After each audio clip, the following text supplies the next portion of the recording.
Let me acknowledge, albeit in absentia, the President of the Republic of Ghana.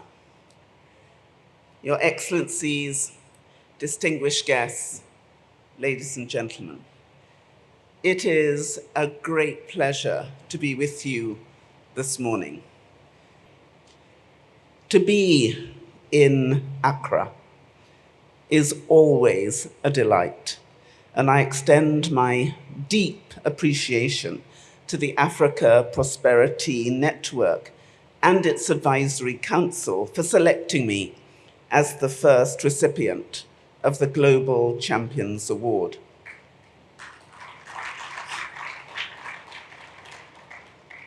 To stand on the same platform with such great champions of Africa, not least my dear friend and fellow Caribbean, His Excellency, the President of Guyana, Ifran Ali.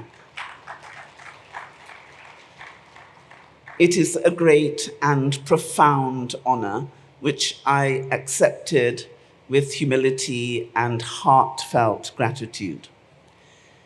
The Africa Prosperity Network's impact runs deep, based on a clear vision to promote Africa beyond aid. We are facing economic and environmental crises and threats to our collective security, which are complex, interlinked, persistent, and grave. None of us are out of their reach, and none of us can escape their impact.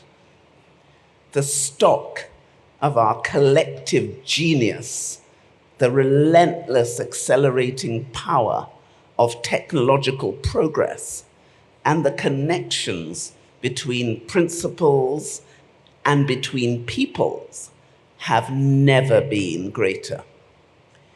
It is the determination to face these crises together and to seize these opportunities together, which has shaped my tenure as Commonwealth Secretary General. Each of us here knows that Africa is already leading. Last year, sub-Saharan Africa and African countries grew at more than twice the pace of advanced economies.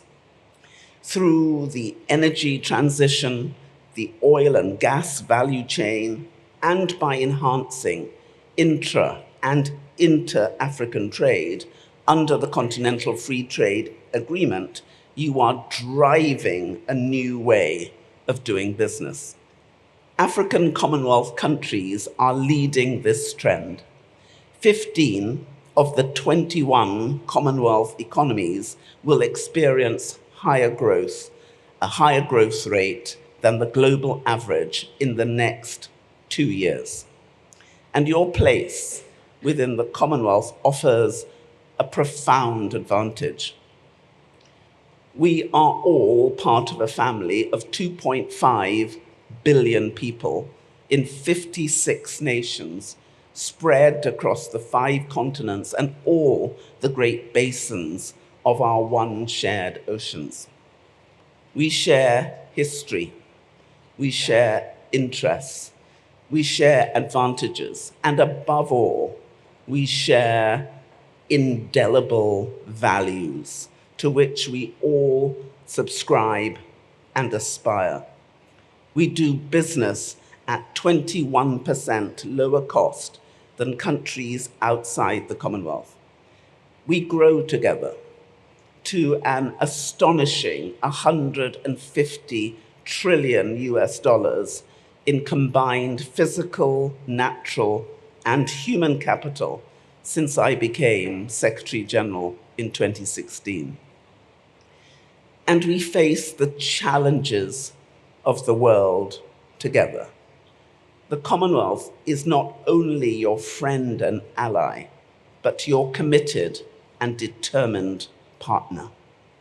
And we are working relentlessly across this magnificent continent to deliver real benefits through harnessing artificial intelligence, unlocking climate finance, strengthening our collective voice in trade negotiations, and so much more.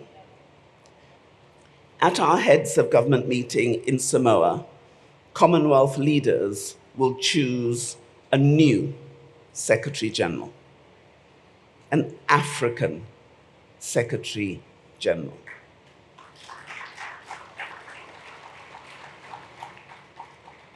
To guide our great global family towards the end of this decade and into the next. In itself, this is an expression of Africa's rising global influence, with 21 of our 56 members.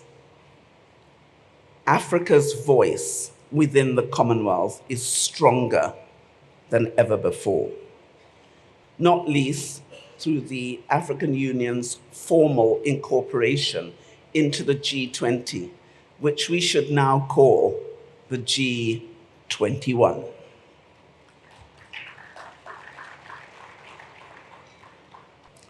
I offer you my prayers for you, for the government and people of Ghana, and the 1.3 billion people who make up this magnificent continent.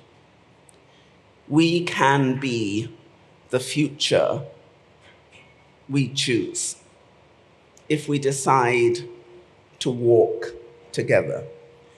And so may African solidarity, Commonwealth solidarity remain always strong. And may God continue to bless you all. And I thank you.